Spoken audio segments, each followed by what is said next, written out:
Hello, friends. So, we'll start with our next part of this series, that is PaaS and Container as a Service Cache. Means we had already seen Google App Engine as the part of PaaS in the Unit 2. So, it's like one of the platform as a service like Google App Engine or Ruby on Rails that we had already seen. So here we'll discuss in detail cache, that is a container as a service, Docker's hub, and we'll also compare some of the things between PaaS and cache. Next, so what is platform as a service? As we had already discussed, PaaS allows the customer to do application development, deployment, execution, management of all the administrative level of resource handling at the server part of application, so that a public user can use that application, or any customer of that PaaS provider means could able to deploy the application on that PaaS platform. Then like end user can consume that application which was being deployed. So all these things were deal by the PaaS platform for which was being offered as a service. Then PaaS basically removes the complexity of building and maintaining the infrastructure. So it was easy for developer and deployment purpose, because as a developer we do not need to worry about how the server should be maintained, how the application should be deployed, or how the working environment for the large infrastructure and too many users should be there, what we have to do. So we don't have to bother about all these things. So these are the examples of platform as a service cloud provider. Out of them, most famous ones are like Google Cloud Platform, then Heroku, GoGrid, then Amazon Web Service. These are the most famous, like Microsoft Azure. You might have know about Salesforce. So all these things you can go and see if you want. Then we'll start with our first topic, PaaS, Google App Engine, and Ruby on Rails. So you can please refer to the unit 2. We had discussed Google App Engine and Ruby on Rails in detail. But still, we'll look at the Google App Engine architecture again to revise that.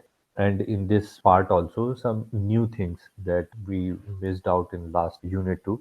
So, what is Google App Engine? We'll see the advanced form of the architecture of Google App Engine, and basically, it was being deployed over large Google Cloud. And when you need to develop some web application which are being used by too many users, and you have to expose that application to the public, then what you can do, you can use Google App Engine, and Google App Engine would be an easiest and convenient way for dealing with that. Then it helps to you for doing quick reachability to your customers. Means you are a software as a service provider. You had developed some software. What is that software? Web application. And you need your client or customer or users to have a fast availability, high availability and reachability, and all these good quality that you want at your web application. Then you can use Google App Engine like platform as a service, because they also helps you to do proper deployment of your web application, and you don't need to bother about too much about development type of things, how to configure these things while you put your application on the server. Then you don't need to bother about all this deployment infrastructure, large infrastructure creation. Only you need to write some code on App Engine. When you write your code on App Engine, then it's easy and convenient that you can deploy it on the platform. Then Google App Engine automatically scales to support certain traffic. Means when you have a spike of large number of user or customers coming to your application, then App Engine automatically scales to the multiple machines and helps you do automated provisioning, patching, means differencing between the two versions of the code. And you can also help to monitor all the number of user and how was the request going on. Then this was the architecture of Google App Engine for the modern web application. It actually uses the server static content like Cloud CDN or directly the App Engine. And then they have something for the cloud storage purpose. So this is the main server front end type of thing. Then you have another front end for log processing monitoring. And then you have in the back end data flow and cloud storage and BigQuery like of back end things, which actually do cloud logging and monitoring things. And for the dynamic processing, you have memory cache, task queuing, scheduling type of thing for data storage. All the things are being managed by Google App Engine. Then you have a scalable mobile backend. How you can do the backend scalability? You have a Firebase modern kind of database system where you have a cloud-based and it's easy for creation of the Firebase database online. With the help of Google services, you can build a mobile app and provide it to the user. And all these things would help you by doing scalability on hosting the environment, and these are being taken care by the Google App Engine. And it's easy for you to develop and focus front end of the mobile, so that mobile app, and you need to focus only on the front end mobile platform, and it's also very easy for doing all these things. Then the scalability and reliability of the backend would be high because it was being managed by Google App Engine engineers. You need to focus just on the app development, build process and deployment process would be taken care by the Google App Engine deployment part. Then we'll see container as a service. We'll see Docker in detail. So what is OS level virtualization? First, we need to understand that. OS level virtualization is like creating a artificial virtual machine over a real computer, or a real silicon based device that you have, and you need to have a program running over it. So how you can run that type of program? You can run it with the help of containers, zones. You can have partitioning, virtual private servers, or virtual environment, virtual kernels. All these are the method for running and viewing the program running in the virtual images. And we'll discuss containers in detail because containers are one of the successful part of this PaaS platform as a service. All the resources in the OS level virtualization are being managed by the OS level virtualization image. How, what type of resources that image manages? It manages connected devices, files, folders, network that you want to share, CPU power, quantifiable hardware. All these things are being managed by the OS level virtualization image. Then programs running inside the container would actually help you do container level content management or devices management with the help of container. So all this programming environment inside the container would actually only able to work with the container content and the devices assigned to that container. Means container don't use more amount of resource, and container only use the resources which was been assigned to that container. Then container actually refers to the OS level virtualization system. That's why we had studied OS level virtualization. And what are the example of such container? It's like Microsoft Hyper-V also have some containers where you can have different type of deployment environment. So we'll see containers in detail. So what is container image? Basically, container image actually runs the process and interact with its own private file system such that the container image could be working properly. Then the container image actually runs and deploys some of the applications like which were in the code form or in the binary forms, and it actually manages container image actually inside manages the dependencies that the code or binary file requires. Then file system management was also being done by the container image. So Docker is one of the platform for such development and such developers for doing management for building and running such shared application. And you can also share those applications with other containers or other developers so that you don't need to reveal the code. So this is also one of the advantage of Docker. Then Docker Hub was a kind of cache. So it was been invented by Solomon Hykes and Sebastian Pal. It is a kind of OS level virtualization that delivers many kind of software packages inside the container, and it can have a feature of a Docker engine which can host and deploy all these containers, and you can make it available to the public via the cloud of Docker Hub. Then Docker is a kind of package. It forms various dependencies over the that application that you want to deploy, and it actually gives you virtual container, and it runs on Linux server. So it's a kind of Linux server which is having package for the application, and the application could have many dependencies. All these dependencies were being already incorporated inside the virtual container. Then such container would actually be isolated from one another such that you have a bundle of software and libraries working together, and such configuration files are being kept separate.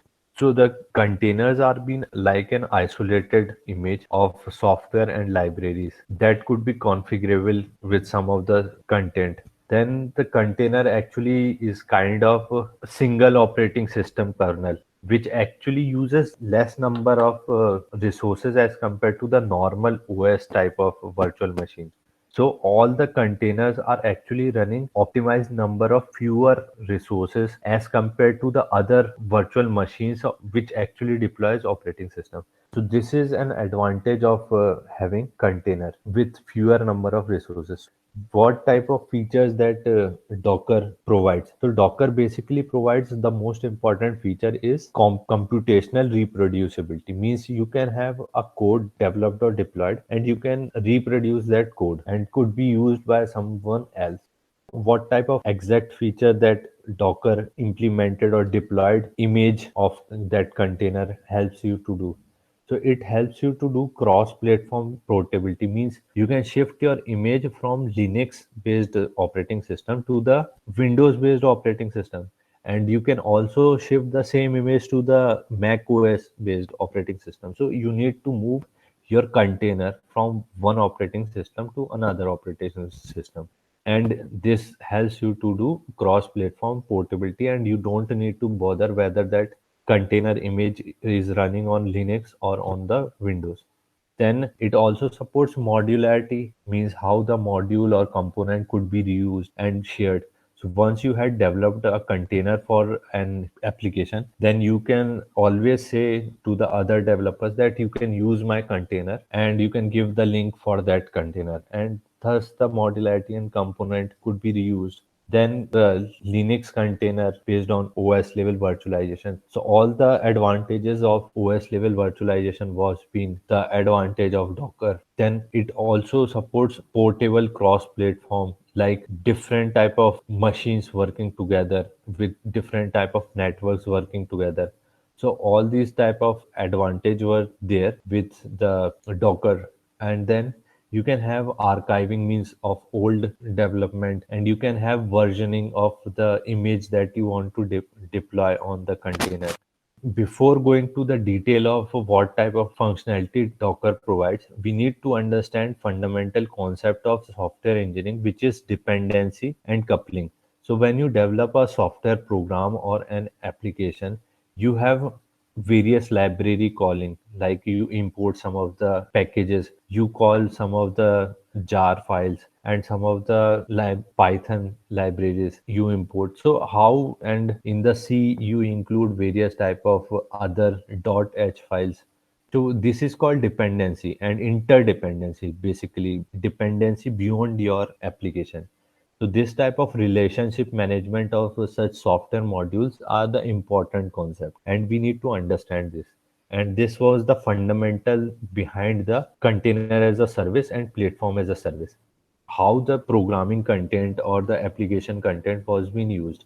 So it has been connected, these applications are being connected from different routines or modules together.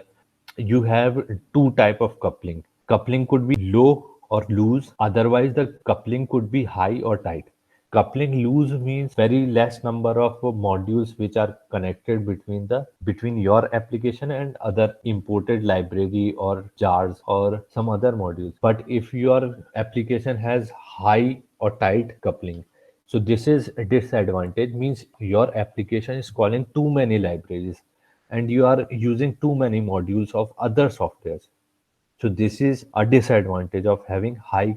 The software engineers usually prefer to have low coupling, which was actually well structured and good design software. So low coupling was the like useful for good kind of designing software. Good software design basically have low coupling for providing low coupling application.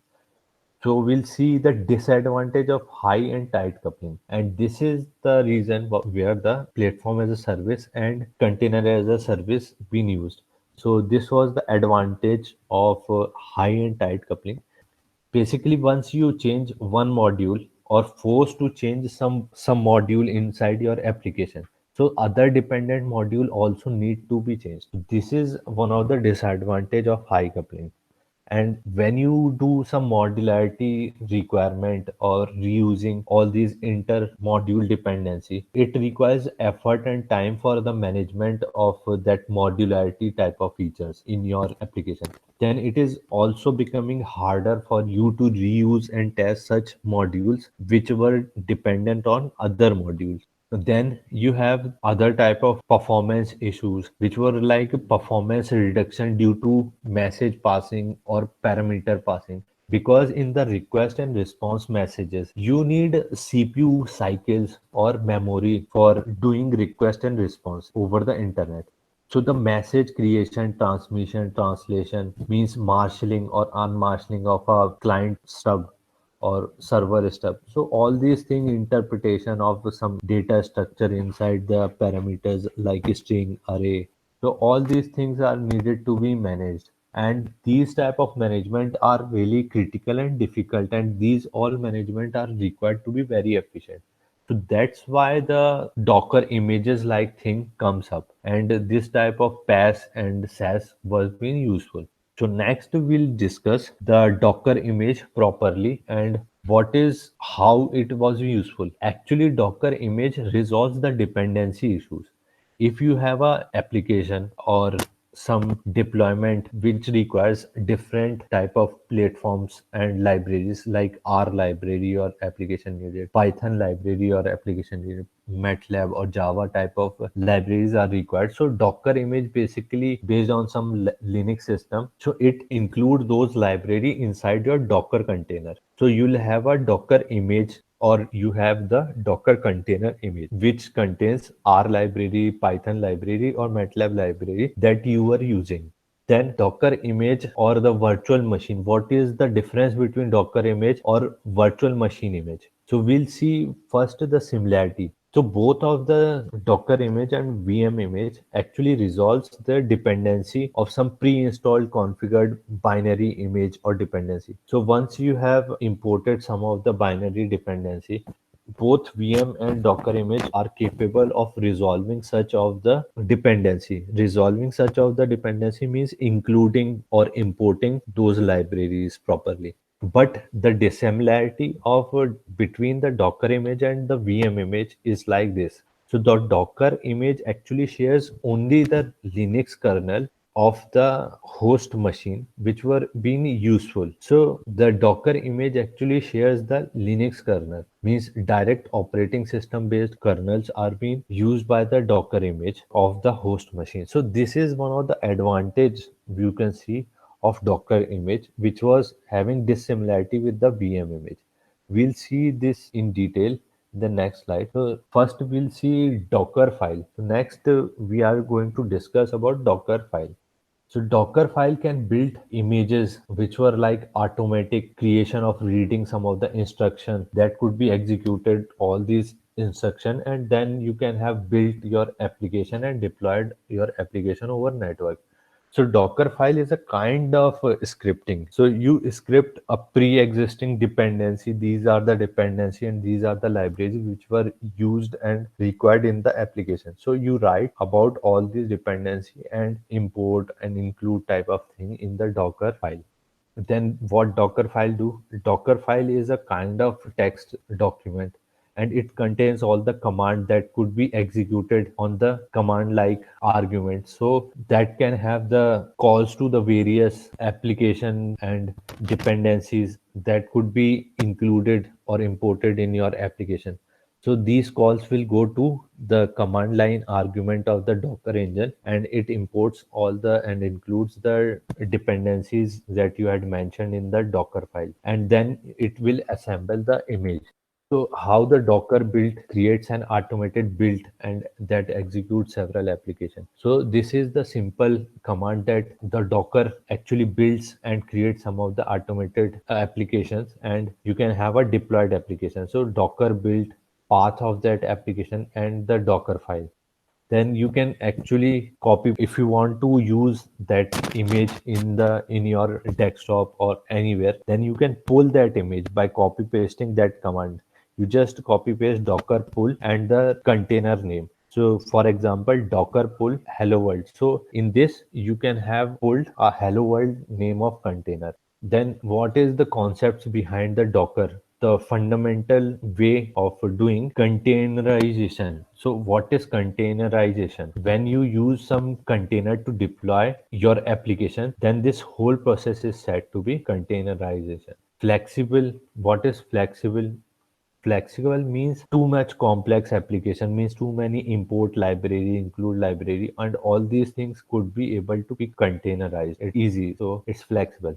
Then it's lightweight, means container actually leverage or shares the host kernel, and this actually makes efficient usage as compared to the VM images. That's why the Docker image is more efficient as compared to the VM image, because Docker image only uses the subset of the host kernel and do not use the other resources which are not required. So Docker image uses only the resources which are required for the application to run, whereas VM actually uses all the applications. So that's why Docker image is actually lightweight, means only subset of the efficient resources required by the application. Then it's portable, means you can build locally or deploy anywhere on the cloud, and then you can run the platform. So this is the portable feature of the Docker. Then it is a loosely coupled, which is desired or expected by the software engineer. So less number of coupling would be there. So you can have highly efficient and encapsulated way of upgrading your application. So in case of a loose coupled application, it's convenient and easy for you to change the versions of that application. Then it provides a scalable distributed fashion of container that can have container replication, means you can have multiple machines working in the backend with having the same container image. So you have one container image and you have too many virtual machines working for you to provide scalable output to the your client over the data center. Then you have a secure way of all these containers are being isolated and having some constraint that these type of processes could not interfere inside this container. So this is a kind of security that Docker image was been providing, and it actually do not allow to do such configuration which can destroy the security or affect the security. So the security was also been provided by Docker. We'll see difference between container and the image in detail. Container and virtual image. There are two type of things: containerization and virtualization. Containerization basically makes container, and virtualization makes virtual machine. And what we say them, container image and virtual machine. So we'll see the difference between them. So first we'll see container. What it does, it actually runs natively on the Linux machine, which actually shares the kernels which are actually required for running that application, and it doesn't use unnecessary resources. And all that container that you create is actually discrete process or taking less amount of memory that only requires to execute that application. So this is why Docker image is more efficient for running a program, means with the help of image. Then we'll see VM actually runs full operating system. So full guest OS being run over a hypervisor, and which is being accessed by the host resource, and VM uses overhead resources that are actually being deployed or being used and being consumed by the application logic. VM image, as we had already discussed in detail, actually it is like a full operating system. But what we don't need full operating system. We just need only those dependencies or the import or the included libraries which were required for running that application that we had developed. So that's why container is more efficient. So in the stack, you can see that the container actually having three application A, B, and C. And it is actually what it is using binary or libraries working together, and the Docker actually having the installed over the top of that host operating system. And below that it's a infrastructure, whereas in the VM machine, over the infrastructure you install hypervisor, and on that hypervisor you deploy multiple guest operating system. Instead of this guest operating system which is actually installing all these binaries and libraries, and then you have different type of application deployed, and the VM could be used. And then in place of guest OS in Docker, you have a Docker installables are there. So instead of guest OS, you have Docker, which has all the libraries and dependencies working together, and you only import the library and dependency which were required by the container of applications. Then next, we'll see how to build and run your Docker image. You just simply git clone the repository that you had developed. Then you go inside the path in your machine or in your computer. You go into the path and you just do the Docker build. And when you do Docker build, the container will image will be developed. So you actually git cloned something which is named as bulletin board. So bulletin board is an application that you had created, and you had cloned that in your local desktop. And then you are what you are doing? You are doing build. So in the build, actually that bulletin board will go to the Docker server, and it will build a container for that bulletin board. And then if you want to run that bulletin board as your application, you can run over the some port like 8000 8080. And these are the lines which were being written in the Docker file. For example, it uses official image, and then it uses some working directory. What type of working directory? Then some JSON packages. Then npm should need to be installed and run on that Docker image before the application start working. Then it exposes on the 8080 port. Then the nmp would start and do functioning. So all these type of functioning would be done at the Docker level, and the Docker would able to do the proper execution of the container. Then why we use PaaS or SaaS? So we'll see the difference between PaaS and SaaS. PaaS is basically provides programming tools, deployment tools, and application hosting. So these are the basic important features in computer science development of applications. What are the three important features that are required? Programming tools like IDEs like NetBeans, Eclipse. Then you need a deployment like Glassfish server or some Python deployment environment, Tomcat. All these things are deployment environment. Then you have to develop that application by coding yourself. Means you import some of the things, then you write logic programming, and these are need to be hosted somewhere in the cloud or at your server. Then these are the advantage and disadvantage of cache.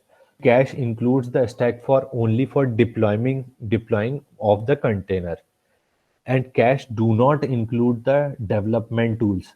So the cache actually is a kind of subset of PaaS functionality, and cache do not have full functionality. Then cache basically uses some of the use case for the containerization of applications.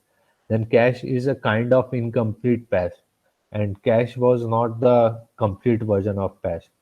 PaaS and cache have two different kind of use cases. So for PaaS, you can integrate your solution for development and deployment both for your application.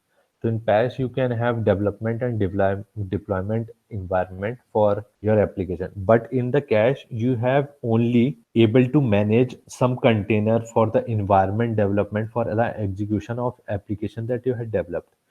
Then how to choose patch and cache. If you have some benefit from the development of your application over the patch, then you go for the patch. If you have a pre-developed application and you want to expose it in the public deployment environment, then you go for the cache. So this is the two way to decide whether you go for the patch or for the cache. Then, is there any hybrid of that patch and cache? Yes, there is an hybrid for patch and cache, which actually provides both deployment environment as well as development environment as well as deployment containers. So, what are the examples of such hybrids?